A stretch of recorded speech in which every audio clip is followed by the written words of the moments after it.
In a realm where talking animals roamed free, lived a clever mouse named Monty. Now Monty wasn't your typical mouse. He didn't store cheese in his home, nor did he go squeak happy when he saw a piece of cheddar. No, Monty was a dreamer, spent his days reading books under his mushroom house and gazing at the clouds in the shape of cheeses. But being a bookish mouse in a cheese-loving world wasn't always easy. One day, while gathering berries for a crumble, a gaggle of mice spotted Monty with his nose stuck in a book. "Look at Monty, the hero worshipper," sneered Chester, the biggest and meanest mouse in the group. "He thinks he's too good for us." "Well, we're going to show him what real courage is." And with that, they dashed away.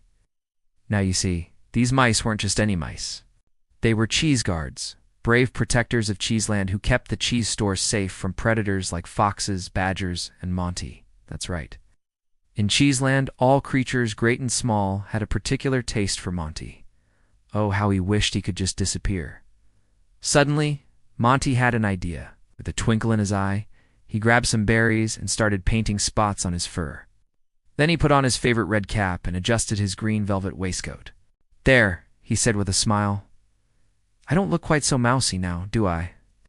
As he skipped into the forest, he hummed a merry tune. But little did Monty know that a pair of beady eyes were watching him from the shadows. Fiver, the sly fox, was famished, and he smelled a tasty treat. "Spotted mouse," he thought, licking his chops. "What a delicious snack." So Fiver crept closer, but before he could pounce, Monty turned around and let out a mighty roar.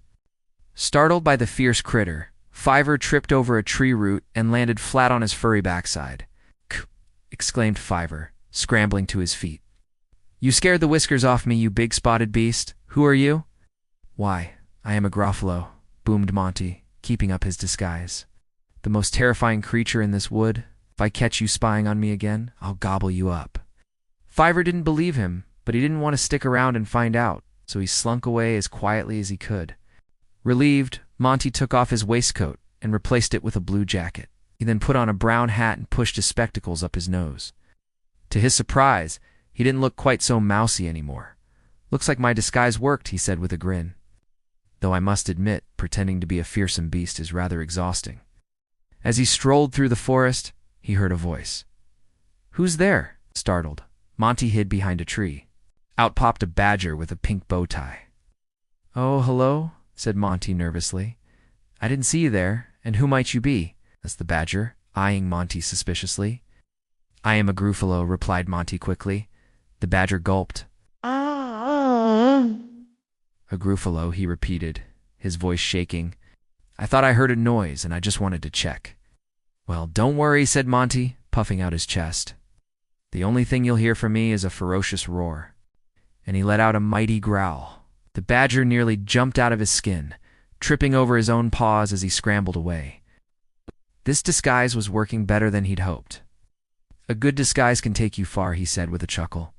"If only I could stay like this forever."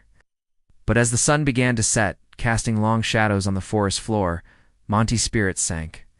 Soon he'd have to return to his old self. Then he spotted a clearing up ahead. "Perhaps I can hide here until nightfall," he whispered.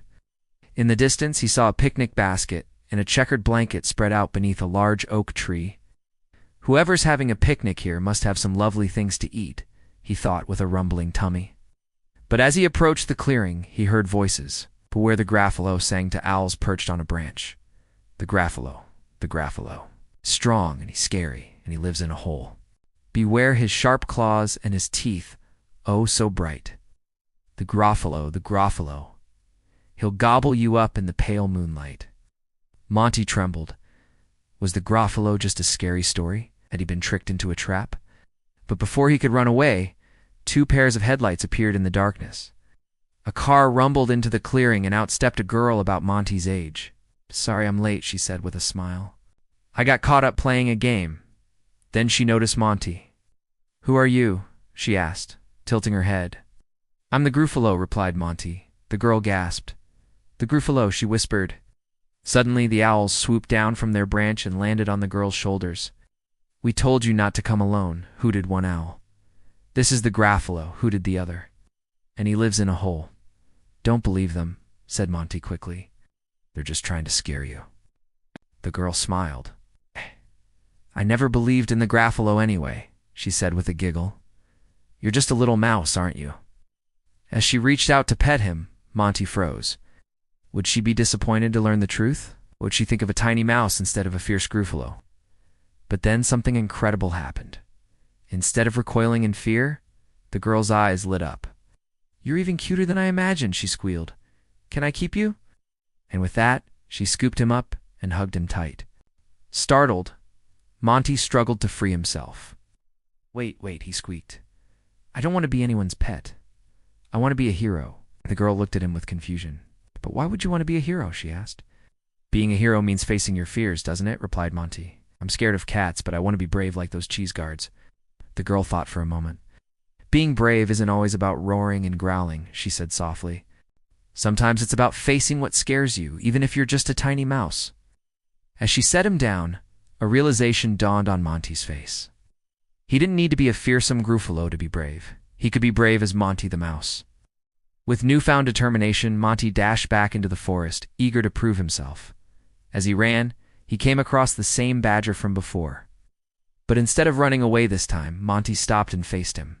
Excuse me, he said politely, but could you please tell me where I can find a cat? The badger blinked in surprise. You want to find a cat? He squeaked. But you're a mouse. Don't you know what cats do to mice? Yes, said Monty, with a determined nod. And that's why I want to find one. I want to be a cheese guard, just like those bullies who picked on me. The badger stared at him in disbelief. You want to join the cheese guards? He finally asked. Well, I suppose there's no one else around here who wants to protect the cheese stores. But you're a mouse, the badger said. What can you possibly do? Monty puffed out his chest. I may be small, he said, but I'm quick and nimble. I can squeeze into tight spaces and use my wits to outsmart any danger. The badger thought for a moment. All right, Monty, he said with a smile. You can be our tiniest cheese guard. And so, Monty became the smallest member of the cheese guard, using his brains and bravery to keep the cheese stores safe. Whenever he felt afraid, he remembered the girl's words. Being brave isn't always about roaring and growling. Sometimes it's about facing what scares you, even if you're just a tiny mouse. And that's the end of this story.